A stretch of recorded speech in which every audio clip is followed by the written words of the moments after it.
Welcome to Our Girl Relationships. On this channel, we talk about problems people face in their day-to-day lives. Let's start with a video. My mom is very young, 43, and attractive. She had me when she was 19. My dad was a total loser, and thank God my mom never married him or anything. I saw him a couple of times when I was a kid, but then he moved across the country and we lost touch. No biggie. For a while, it was only Mom and I and my grandparents who were always there for us.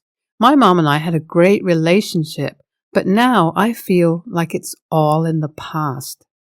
A few years back, unfortunately, my grandparents died. First, it was my grandma who lost her battle against cancer, and then Pops followed her. I think he just missed her so much. They were old, as my mom was the youngest of their children. Still, it was a big blow for her. It's not like she needed them financially speaking. My mom's always had great jobs and has been able to make a path for herself. I guess it dawned on her how lonely her life actually was. With me growing up and not needing her as much as I did when I was a baby, she found herself longing for a relationship. All of her friends are married or have a boyfriend or something. Time passed by and I figured it was just a phase. Not that I didn't want her to date or anything. Actually, I tried to set her up once with my boyfriend's friend's uncle, but she flatly refused at that time and I let it go. Out of the blue, last year, she announced that she had a boyfriend. I couldn't believe it. First, because it felt odd. She'd keep that big of a secret from me. We swore to tell each other everything. And second, because I had only seen my mom as a single woman so far.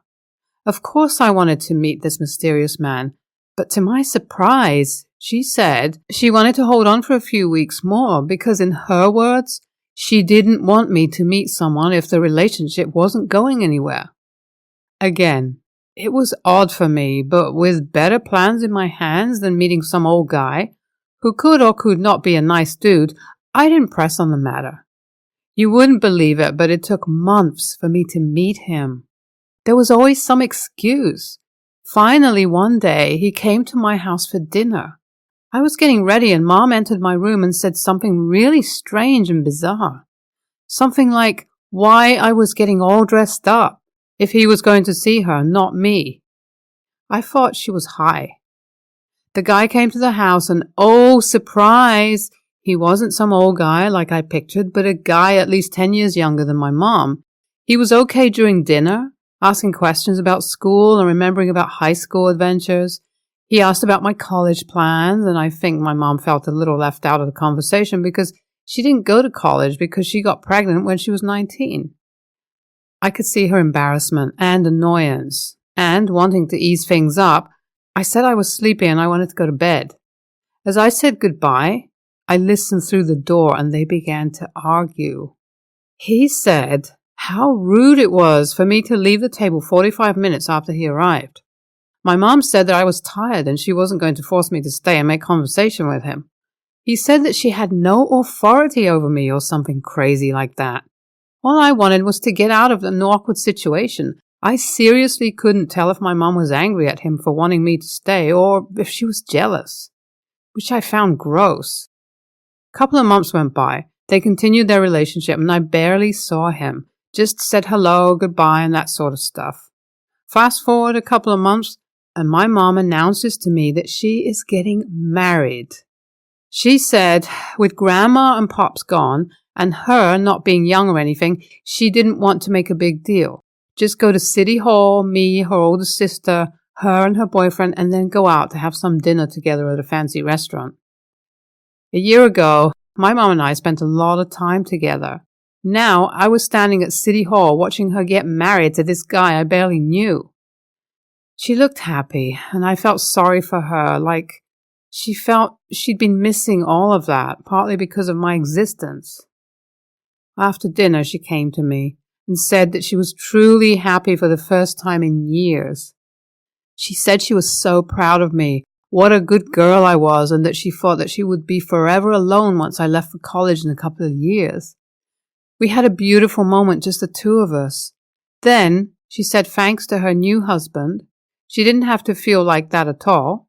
She said she was determined to have a happy marriage and make him happy in any way she could.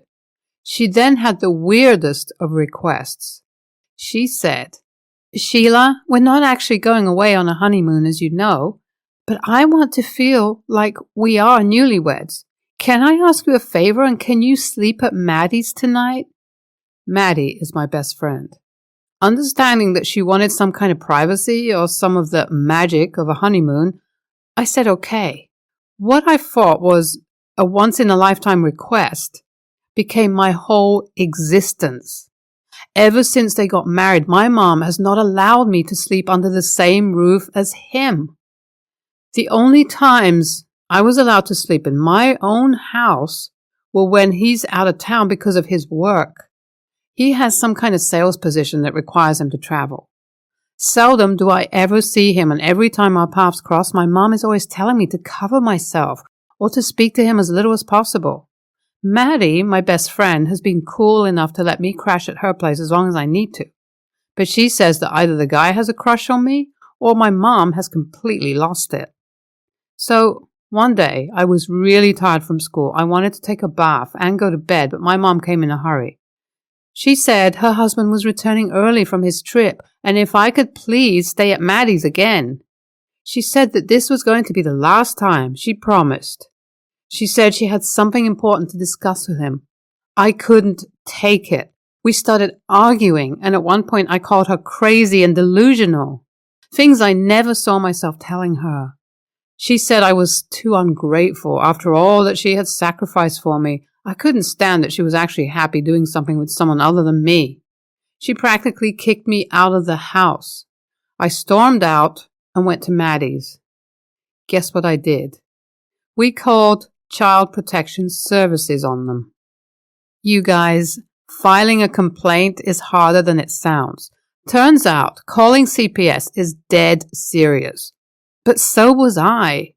I wanted to actually understand my rights as a minor, and if my mom was truly being abusive, or I was just mad at her and imagining things.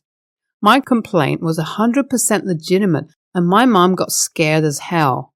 Not as angry as I would have assumed.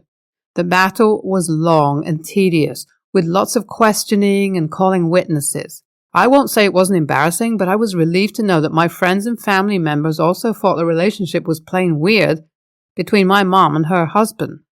Since I didn't want to live with him anyways, and I was months away from my 18th birthday, my mom had to arrange for me to live in an apartment while I go away from college. It is so weird, but I'm happy and peaceful at last. My mom is still with her husband, and we barely speak once a month. I'm in college. Guess what? The weird guy dumped my mom for a younger, much younger, woman.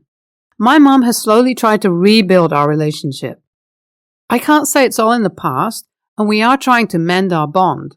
As for what was really the guy's intention towards me, I guess we'll never know, nor do I want to know. NTA, oh my God, sounds like the guy's a real pervert. Who knows what would have happened to you if you hadn't acted on time? NTA, you were too patient and understanding. You sound very mature for your age. I applaud you for taking such a brave decision. NAH, of course I feel bad for you, but I also feel bad for your mom. She was clearly obfuscated by this manipulative guy. I hope you two can work things out. My mom, 48, is married to her husband, 50. I kind of grew up with him around, and he sort of saw me as his daughter, but it wasn't mutual. I'm very clear with him and that he's not my father, never will be. My bio dad passed away in January of 2021. My parents divorced when I was 1 year old. I used to live with him, but when he passed away, I moved with my mom. Yesterday, we went to church, mom, husband, and I. After church, we went out to eat. After eating, my mom said that she had to return some chair covers she had borrowed. On the way to the ladies' house, I started talking about how one of my friends is going to be homeschooled next school year. I was telling my mom my thoughts on it. My mom said I might see things differently than her because she was raised with both her parents together, and she's used to them always agreeing on decisions of her life. I, on the other hand, didn't. I grew up with my parents separated, and they both had their own beliefs, religiously and about discipline. While my mom was talking about me, her husband butted in and interrupted her. He started going on about how my dad was an a-hole and a terrible person. He said my dad didn't care about me or my sister and said that he just had us for money and to spite my mom. I told him to stop talking about my dad, and he continued. I gradually got louder, shouting at him to stop saying these terrible things about my dead father. He paused, and I paused, and then he had the audacity to tell me that I wasn't allowed to talk about my dad in the house. I immediately started yelling again, talking about how I'm going to talk about my dad whenever I damn want to. My mom was silent, didn't say a word. She didn't say anything to either of us. When my mom got out of the car to return the chair covers, her husband looked at me in the back seat and told me, "Don't ever speak about your dad in my presence or in my house again." I immediately went off again, going on about how I'm going to talk about my dad when I want to. He has no say over when or how I grieve my dad. He then raised his voice at me and started saying a lot of bad things about my dad. I blurted out and yelled, "Stop!" at the top of my lungs. He was still trying to yell over me, saying terrible things about my dad, so I grabbed my bag and I stormed out of the car and I started walking. I only walked a block before they found me and dragged me to the car. The ride home was silent. When we got home, I went straight to my room and didn't talk to them for the rest of the day. This morning, I told my mom I'm going to ignore him until he apologized. She said I should be the bigger person and do it myself. I shouldn't be the one to apologize because when I talk about my dad, it's to grieve him. I miss my dad so much, and I don't think I'm ever going to not miss him. Him talking bad about my dad made me upset because I don't want to hear those bad things about him. My last memory of my dad is a good one, and I don't want it to be ruined, especially by him. Am I the a-hole? NTA, I wonder where your stepfather obtained his theories on your dad. The easy answer is your mom, who is suspiciously silent. I'm sorry you're going through this. I don't know how much time you have left in their household. Do your best to stay focused on the best things in your life and ignore all of the drama your mom and stepfather are creating. Since you're 15, this is a pretty age-appropriate reaction. You should learn from this, though. Yelling at someone doesn't make them see your perspective or stop their bad behavior. Because the man your mother married is a total a-hole, he'll probably do this again. When he does, do you want to repeat this experience? Or do you want to correct him, walk away, and try to enjoy the rest of your night? Oh, and you definitely don't owe him an apology. Oh my God, NTA, your mother should have said something. Asking you to apologize to be the bigger person is ridiculous. Anyone with any sense knows that you don't insult someone's family member, especially after you've lost them. Your stepfather is an AH. Your mother, by not saying anything, was supporting him. When you asked your stepfather to stop and he continued, he was double the AH. I know about losing your dad. It's really painful. That said, you have your memories of your dad, and no one can take them away from you. I also had the experience of having my dad come back years after he died. I didn't believe in this sort of thing, and after it happened, I didn't tell anyone for years, but it was incredible. I'm not really sure how it works, but sometime when you think of him, you'll get a feeling or a sense of something, and just for a second, he'll be there. In the meantime, ignore your stepfather forever. Me, 26-year-old male, and my fiancé, 25-year-old female, had our engagement party at the start of 2021. My fiancé's best friend, A, of 15 years, was invited and brought her boyfriend, B, with her. For context, both my fiancé and I are Asian, and A and B are Western. During the party, B had a couple of drinks and publicly made a racist comment about me to my brother. B did not know that he was my brother, and they got into a pretty heated argument that disrupted the whole party's mood and atmosphere. A apologized on behalf of B and they both left the party early. After the party, my fiancé and I had a serious discussion and mutually agreed to not invite B to our wedding based on the racist remarks that he made, and also because A will be at the bridal party and not be present to hold B in check. Like every Asian family, we also have a lot of relatives coming to our wedding, and I'm worried B will say something offensive to them. Respect is a huge deal in our culture. Prior to this, my fiancé and I had already decided to not allow plus ones if we didn't know them. This is unfortunately due to COVID-19 numbers and financial reasons. I'm also a believer in creating a comfortable wedding atmosphere. I want the day to be as stress-free as possible for my fiancé, as she deserves to have the best day of her life after working so hard on all the planning. Fast forward a couple of months. B proposes to A, and she says yes. A meets up with my fiancé and asks her to be at her bridal party. My fiancé accepts, but not before telling A that B will not be invited to our wedding due to the above reasons. A becomes a little defensive and argues that B is always saying these things as a joke, and that he thinks it's okay because he has Asian friends. A then tells my fiancé that she will ask B to apologize to me formally. Another few months pass. B messages me and asks to catch up for a beer. I don't drink. I was in the middle of a busy season for work and told B that I'm happy to meet, but to reschedule. B doesn't reply, and then it slips my mind to follow up due to work, preparing for our wedding in November, etc. Last week, A sent us a handwritten letter to our mailbox telling us that she will be pulling out of my fiancé's bridal party and kicking my fiancé out of hers. A explains that she will not feel happy celebrating our wedding without B being there and believes that our wedding should be celebrated with couples being together.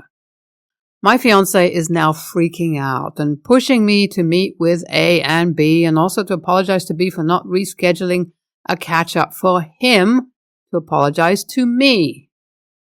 AITA for being busy and not organizing a time for B to apologize to me for his actions? Should I apologize? Hang on. Your fiancé wants you to apologize to the racist for not chasing him so he could apologize? I have Asian friends. It was only a joke. That's messed up on a number of levels. The burden of organizing his apology falls entirely on B, not you. You are the aggrieved party here. In any case, it sounds like you told B to reschedule and he didn't reply. If anything, you did more than was necessary. More than I would have done. NTA, is it a big deal if they don't come? He is a racist. Not sure what she is. Don't want to know, TPH. NTA, he needs to apologize to you, not the other way around. So he needs to find a time to fit within your schedule if he genuinely wants to apologize. Also, his apology is not going to mean a damn thing because it's clear that his fiancé is making him do it. I know it's going to hurt your fiancé's feelings to not have her friend there, but it sounds like you're frankly better off without these people in your life. And now they're overshadowing your happy day with this nonsense?